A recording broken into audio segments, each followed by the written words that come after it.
to Cheap Joe's Art Stuff. My name is Julie and I'm here to impart some knowledge to you today via a 2-minute art tip.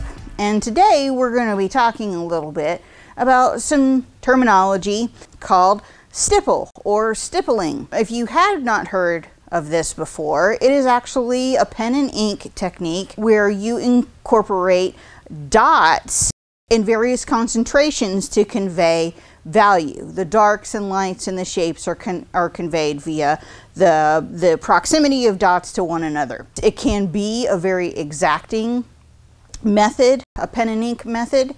It doesn't have to be. I've seen some really kind of loose stipple, if you can believe it, and it's fascinating. Stipple is a lot of fun.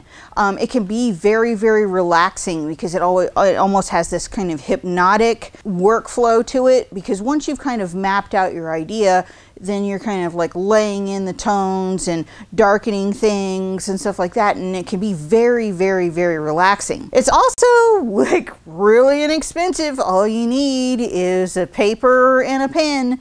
And you can go to town. One thing that I do want to mention is stippling is not the same thing as pointillism. Some people like mix the two words together and they're not the same thing.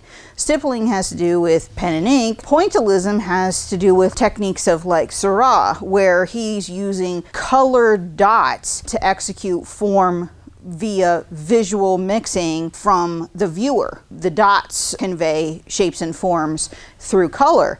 This is not the same thing. So remember, stipple is fun, it's relaxing, inexpensive, and super cool. If you haven't tried stipple before, you should definitely look into it. It's lots and lots of fun, and enjoy.